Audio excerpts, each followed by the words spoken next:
Bas de combat en Europe aujourd'hui à cause d'une nouvelle forme du coronavirus. Qu'est-ce qu'une mutation? Le coronavirus dispose d'un patrimoine génétique. Il est composé de 30 000 lettres. C'est le génome, c'est lui qui permet au virus de se multiplier. Mais souvent, en se répliquant, le virus peut faire des erreurs.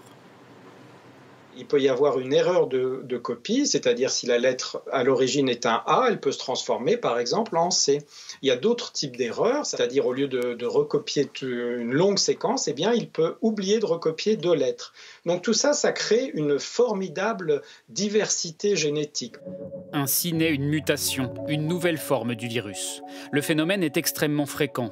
En un an, plus de 20 000 mutations du coronavirus ont été répertoriées à travers le monde. Alors, est-ce dangereux? Ces mutations sont généralement minimes, sans conséquences. Si elles sont aujourd'hui particulièrement surveillées au Royaume-Uni, c'est parce que les mutations portent sur un endroit bien particulier du virus, la protéine de surface, ou spike. Ce sont ces petites pointes sur le virus qui vont lui permettre de s'accrocher à nos cellules et de pénétrer notre organisme. Une mutation de ces protéines peut rendre le virus plus contagieux, et c'est peut-être ce qui se passe en Angleterre. Une situation à surveiller pour ce spécialiste, d'autant qu'il n'y a pas une, mais plusieurs mutations groupées. On a quand même une combinaison unique qu'on n'a pas vue à ce jour, de nombreuses mutations, lors de 20 mutations qui sont combinées avec 6 ou 7 dans la protéine S, ce qui change quand même passablement. On est face à quelque chose qui, je pense qu'il faut prendre sérieusement.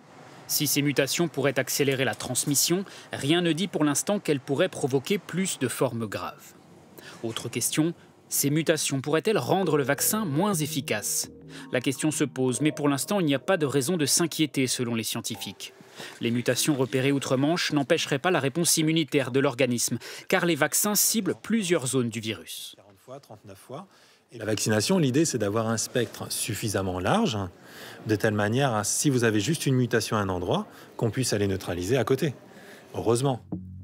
Les autorités sanitaires britanniques vont lancer des études pour connaître les potentiels effets de ces mutations sur les vaccins.